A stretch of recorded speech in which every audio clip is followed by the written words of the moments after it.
Have you ever noticed how the loneliest moment of your life can happen in a room full of people? You sit there surrounded by laughter, voices overlapping, plates clinking, phones lighting up every few seconds, and yet something inside you feels strangely absent, as if your body is present but your existence has been quietly left outside the door. You smile at the right moments, nod at the right words, even laugh when the room expects you to. But beneath that carefully placed expression, a different reality breathes, a silent distance that no one else seems to notice.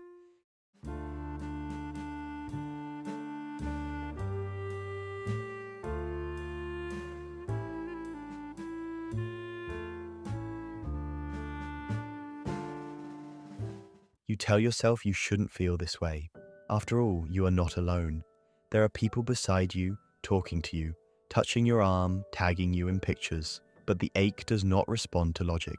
It lingers like a shadow that refuses to move, whispering that connection is happening all around you, yet somehow never inside you. It's the strange grief of being visible, but not truly seen. Somewhere, a child once sat at a dinner table much like this one, surrounded by adults who were physically present but emotionally elsewhere. The food was warm, the room was full, but the child learned early that feelings were something you swallowed quietly. Years later, that same child becomes an adult who knows how to enter any room, how to blend into any crowd, how to mirror any mood, yet still carries the quiet terror of emotional invisibility. In another moment, you lie beside someone who claims to love you. Their breathing is close, their hand rests near yours, and yet the distance between your inner world and theirs feels wider than a desert at night. You wonder why being touched does not feel like being held, why being chosen does not feel like being understood. Attachment theory would call this an unseen wound, a nervous system trained to expect disconnection even in intimacy, but inside you it simply feels like a familiar loneliness wearing new clothes. Your brain learns patterns long before you learn words. Neuroscience tells us that emotional absence leaves fingerprints in the nervous system, shaping how closeness is experienced. So you grow up learning to socialize without truly arriving, to speak without fully revealing, to connect without surrendering. You wear your personality like a mask, polished and convincing, while the real you waits quietly behind it like a guest who was never invited inside. And so you move through crowded rooms like a ghost with a heartbeat, present but transparent, aching for something you cannot quite name. The question follows you silently through every gathering, every friendship, every relationship. If you are not alone, why does it still hurt like you are? The answer does not begin in this room, or this age, or this version of your life. The roots of this loneliness reach much deeper, into a time when you did not yet know how to name what was missing. Have you ever wondered how loneliness can exist in a home that was never empty? Long before you learned the word for what you felt, your nervous system was already memorizing the rhythm of absence. There was food on the table, voices in the hallway, footsteps moving from room to room, and yet somewhere inside you, a quiet garden began to dry from lack of emotional water. No one meant to withhold it. No one planned the drought. It simply happened in the spaces between hurried mornings, tired evenings, and conversations that never quite made it to your inner world. As a child, you learned early how to read the room. You learned which moods were safe and which ones made the air heavy. You learned when to speak and when to disappear into silence. Maybe you were praised for being easy, for asking for little, for not making trouble. And slowly, your needs became something you folded inward, like letters you never sent. Attachment theory would later call this adaptation, this quiet reshaping of your emotional expectations. But back then, it simply felt like survival. There is a moment every emotionally neglected child experiences, even if they cannot remember it clearly. A small hand reaches outward with a feeling too big for the body it lives in, and the world responds too late, too vaguely, or not at all. In that moment, something important is learned. Not consciously, not with language, but in the deeper grammar of the nervous system. You learn that needing is dangerous. You learn that wanting closeness risks disappointment. You learn that love is inconsistent, unpredictable, something that arrives and leaves without explanation. So you begin to protect yourself. You grow a shadow version of yourself that does not ask, does not expect, does not hope too loudly. Neuroscience tells us that the brain wires itself around these early experiences, sculpting circuits of hyper-independence or emotional distance. What begins as a defense becomes an identity. You stop noticing when you abandon your own feelings, the way a body stops noticing scars that formed long ago. Years later, you might still hear the echo of that childhood room inside your adult relationships. You might still feel the reflex to minimize your needs, to apologize for your emotions, to become small in the presence of others. The monster within is not rage or cruelty, but the quiet belief that your inner world is a burden. The mask you wear is not loud or dramatic. It is polite, self-sufficient, and emotionally tidy. This is how emotional loneliness is learned. Not through violence, but through absence. Not through hatred, but through distance. And what is learned so softly is carried forward just as quietly, shaping who you become in rooms filled with people. The child who once learned to survive without being seen slowly grows into the adult who feels invisible, even when surrounded by love, preparing the ground for a deeper transformation that will define your relationships, your identity, and the way you move through the world. Have you noticed how the people who seem the most alive in the room are often the ones quietly disappearing inside themselves? You become the listener everyone trusts, the helper who never hesitates, the one who knows exactly how to keep the mood light when it starts to sink. Your laughter arrives on time, your concern sounds sincere, your presence feels comforting to others, and yet, beneath that perfectly worn expression, something in you remains untouched, sealed behind a glass wall you never quite remember building. You learned long ago that connection is something you must earn by being useful, pleasant, and emotionally convenient. So you offer your humor like a shield, your attentiveness like a currency, your warmth like a service. You become the oxygen mask for everyone else, making sure the room can breathe while quietly forgetting to inhale for yourself. The quiet shadow of your unmet needs follows you from gathering to gathering, unseen and unacknowledged. In friendships, you are the one people call at midnight, yet no one notices when your own voice starts to fade. You sit at cafe tables listening to stories, nodding with empathy, absorbing confessions, but when your turn comes, the moment passes like a missed train. In relationships, you give and adapt and soften your edges until you fit perfectly into someone else's expectations, barely recognizing the shape of your own desires anymore. You feel replaceable even when you are valued, because the version of you that is most real feels like it would be too much if it ever stepped forward. Psychology would call this a survival strategy shaped by early attachment wounds, a pattern where the brain learns that closeness is safest when you are pleasing and invisible at the same time. Neuroscience tells us that the nervous system remembers emotional danger even when the mind forgets. So you stay socially present but emotionally guarded, like an inner child behind glass, watching connection happen without fully touching it. There is a strange loneliness that lives inside busy calendars and full message inboxes.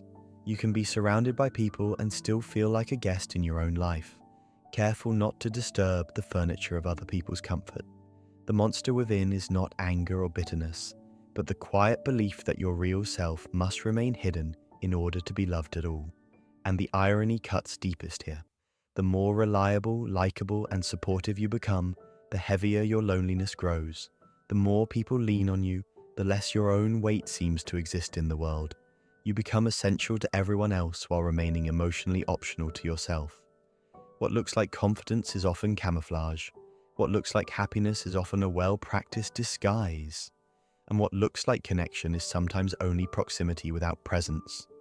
Somewhere beneath the mask, your nervous system still waits for proof that closeness can be safe without performance, and that waiting begins to reveal why the brain learned to build this illusion so carefully in the first place. Have you ever wondered why your body feels tense in moments that are supposed to feel safe? Why closeness makes your chest tighten instead of soften? What you experience as loneliness is not only an emotion, it is a pattern etched into your nervous system, a quiet choreography of survival learned long before you had words for fear or attachment. The brain does not forget what once kept you alive, even when the danger is no longer present. Attachment theory explains that when emotional care is inconsistent or absent, your nervous system adapts by choosing distance over risk. As a child, your body learned that reaching out could lead to silence, rejection, or confusion. So it did what bodies are designed to do. It protected you. The fawn response taught you how to please to stay close without being seen. The freeze response taught you how to go numb when feelings became too dangerous to hold. Over time, these were no longer emergency reactions. They became your baseline. You might notice it in small, ordinary moments. You sit across from someone who truly wants to know you, and your mind goes quiet in the worst way. Words flatten, emotions blur. It is not that you do not care, it is that your nervous system has learned that depth equals danger. Neuroscience shows that repeated emotional neglect wires the brain to associate intimacy with threat, activating stress circuits even when love is present. So instead of warmth, you feel distance. Instead of safety, you feel a low, constant hum of unease. In another life-size moment, you watch yourself pulling away just as a relationship begins to feel real. You tell yourself you are independent, that you do not need much, that you are simply low maintenance. But beneath that story lives a quieter truth. Hyper-independence is often the costume of a frightened nervous system, a mask worn by the inner child who once learned that needing too much made the world disappear. Your emotions begin to feel like a garden without water, alive in theory, but dry in sensation. You care, yet you cannot fully feel how much. You want connection, yet your body flinches when it arrives. The monster within is not a craving for isolation. It is a memory of abandonment that still lives in your cells. And so, you develop a strange dual existence. On the outside, you navigate relationships, friendships, social rooms. On the inside, your nervous system stays braced, scanning for the moment closeness might cost you something again. This is not weakness. It is intelligence shaped by pain. But intelligence born from fear always carries a shadow, because over time, the very adaptation that once protected you begins to quietly imprison you. What felt like survival slowly turns into separation, and that is where the paradox begins to darken, where protection becomes the very source of suffering, and the shield you built to survive connection begins to wound you in ways you never intended. Have you ever felt like your own life is happening a few inches away from you, close enough to touch but never quite inside your chest? This is the shadow side of emotional isolation, the part no one applauds and few people notice. It does not arrive with explosions or visible collapse. It arrives like dust, settling slowly inside you until one day you realize the rooms within your heart have grown eerily quiet, as if something vital has moved out without leaving a forwarding address. You begin by silencing small needs. You tell yourself it is strength. You say you are low maintenance, resilient, independent. But suppression does not disappear. It transforms. Your self-worth starts to crack in ways you cannot easily name. You perform connection instead of living inside it. You respond at the right moments, care at the appropriate volume, smile with practiced timing. Inside, you sometimes feel unreal, like an actor who has forgotten what it feels like to step off the stage. The mask grows heavier as your face grows more distant from your true reflection. There is a moment many people never talk about, when you are surrounded by those who love you and yet feel strangely ashamed of your sadness. You look around and think, I have everything I'm supposed to want, so why do I still feel empty? That shame becomes another room you close off. Gratitude and loneliness begin to live side by side inside you, and instead of healing each other, they quietly clash. You start to resent yourself for hurting where there should be happiness. In relationships, the fracture deepens. Someone reaches for you emotionally, and you reach back with gestures instead of truth. Your nervous system stays guarded, your words stay careful, your vulnerability stays locked behind glass. The warm moments feel strangely distant, like watching fire through a window on a cold night. You are close enough to feel the light, never close enough to feel the heat. The garden within you longs for water, but the soil has forgotten how to absorb it. Neuroscience tells us that prolonged emotional suppression blunts the brain's capacity to feel pleasure and connection fully. What once protected you now quietly erodes your ability to receive. The monster within is not chaos or cruelty. It is the slow numbing of your own aliveness. You begin to move through days feeling intact on the surface and strangely hollow underneath, as if some essential emotional color has been faded from your life. And because this suffering is quiet, because it does not interrupt dinner conversations or shatter friendships dramatically, it often goes untreated. Silent wounds rarely demand urgent attention, but they do not stay still. They deepen invisibly, shaping your identity around endurance instead of intimacy, survival instead of presence. This is the quiet self-destruction of emotional isolation, the kind that does not look like ruin but slowly becomes it. And as personal as this pain feels, it does not exist in a vacuum. Beyond your inner world, a larger voice whispers that this distance is normal, even admirable, preparing the stage for a loneliness reinforced not just by memory, but by the very world that surrounds you.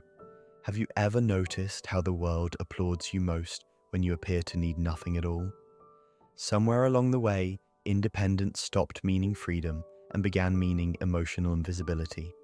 You learn to admire the ones who never ask, never lean, never soften too much. You are told, silently and constantly, that strength looks like self-containment, that maturity looks like not needing anyone, that dignity means carrying your heart like a locked suitcase no one is allowed to open. As a child, you may have once watched the adults around you praise resilience without ever naming the loneliness underneath it. The quiet child was called easy. The emotionally contained child was called strong. The one who never cried was celebrated as mature beyond their years. And so you learned that love came with conditions, that affection arrived more easily when your emotional needs stayed neatly folded out of sight. Years later, you carry that lesson into adult life. You notice how people admire your productivity more than your presence, your competence more than your tenderness. In relationships, you hear it disguised as advice. Don't be too needy. Don't ask for too much. Don't make things heavy. Slowly, needing becomes something you apologize for. Vulnerability begins to feel like a social crime. The mask of low maintenance becomes your passport to belonging. In digital spaces, the illusion grows stronger. You are surrounded by messages, reactions, and constant interaction, yet intimacy becomes thinner than ever. You watch people curate strength, success, happiness, and emotional control like a public performance. The loneliest voices are often the quietest, because loneliness that wears confidence is the most socially acceptable kind. Your shadow blends seamlessly into the crowd. Attachment wounds find fertile ground in this culture. Neuroscience tells us that the brain adapts to what it is rewarded for. When you are praised for emotional restraint and overlooked when you express need, your nervous system learns exactly what earns safety. You begin to associate love with performance and silence with survival. The garden within you grows dry, not because water does not exist, but because you were taught that asking for rain is weakness. There is a relationship moment many people recognize but rarely name. You want to say, "I miss you," but you swallow the words so you won't seem dependent. You want to admit, "That hurt me," but you smile instead so you won't seem difficult. The monster within does not roar. It whispers that your worth depends on how little you need. Over time, this quiet social training reshapes your identity. You begin to feel proud of how little space your emotions take up. You start to believe that being loved means being effortless, and so your loneliness deepens in public, hidden behind discipline, ambition, and polite emotional distance. The world calls this success. Your nervous system calls it survival. But what is rewarded externally is often paid for internally. And as this socially acceptable loneliness settles into your daily life, the weight of it begins to press inward, shaping the emotional consequences that no badge of independence can fully protect you from. Have you ever walked home after a night full of laughter and suddenly felt heavier than when you arrived? The street is quiet, your phone is still warm from messages, your ears are still ringing with voices, and yet your chest feels hollow, like a room that echoed all evening but was never truly entered. This is the weight no one sees, not dramatic enough to be called despair, not obvious enough to be named depression, yet persistent enough to follow you into your sleep. You begin to notice a strange distance from yourself. Joy still visits, but it feels muted, as if arriving through thick glass. Trust becomes something you admire in others but hesitate to practice. Emotional safety becomes an idea rather than an experience. Neuroscience would describe this as emotional blunting, the nervous system growing tired of staying alert for too long. Attachment wounds do not only shape relationships with others, they shape the relationship you have with your own inner world. The garden within you still grows, but the colors feel faded. There is a moment in many lives that feels unbearable in its quiet simplicity. You lie beside someone who cares for you, their breathing steady, their warmth close, and yet your mind feels miles away. You long to feel held in a way that does not require effort, but you cannot signal where to place the hands. The shadow within you whispers that closeness is dangerous, that receiving is risky, that being seen too deeply might cost you everything again. In another moment, you scroll endlessly through faces, stories, and lives that seem full, curated, alive. You search without knowing exactly what you are searching for. A reflection, a signal, a proof that you exist in someone else's awareness. Studies on social connection suggest that perceived loneliness can weigh as heavily on the body as physical isolation, increasing anxiety, fatigue, and quiet despair. Your nervous system does not care how many people surround you if it does not feel safe enough to land. Resentment sometimes slips in quietly, not toward others but toward yourself. You wonder why connection feels harder for you than it seems to be for everyone else. You feel guilty for your loneliness because your life does not look empty from the outside. This guilt becomes another lock on the door of your inner world. You begin to believe that your ache is illegitimate, that your pain is ungrateful, that your longing is excessive, and so the exhaustion grows, not only from being lonely, but from carrying that loneliness in silence. You perform wellness while your inner world feels like a long night that never quite becomes dawn. The monster within is not despair. It is the quiet erosion of your ability to feel fully alive. Yet even in this unseen weight, something fragile remains unbroken. Beneath the numbness, beneath the fear of receiving, beneath the loneliness that learned to survive without witnessing, there is still a longing that has not died. And that longing, however weary, carries the first quiet hint that this pain may not be your final shape. Have you ever wondered what it would feel like to stay instead of disappearing when your own emotions begin to rise? For someone who has lived in emotional exile for so long, the idea of presence can feel more frightening than loneliness itself. Your nervous system learned to survive by pulling away, by numbing, by becoming small and self-sufficient. So when you begin to turn back toward your own inner world, it can feel like stepping into unfamiliar territory without armor, as if the shadow you once hid behind is now asking you to face the light. At first, healing does not feel warm or empowering. It feels awkward, clumsy, and unsettling. You notice sensations you once ignored, a tightening in your chest when you want to speak, a quiet ache when someone offers care and you instinctively deflect it. Emotional literacy begins here, not in language, but in sensation. Neuroscience tells us that learning to stay with feeling requires retraining the nervous system to tolerate safety without fleeing from it. What once felt dangerous must slowly become familiar. There is a small moment that often marks the beginning of this return. You pause before saying, "I'm fine," when you are not. You notice the mask forming, and instead of fastening it, you let the truth breathe for a second longer.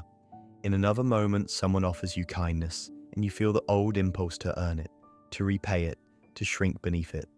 This time, you practice receiving without disappearing, as if learning to drink water after a lifetime of drought in the garden within you.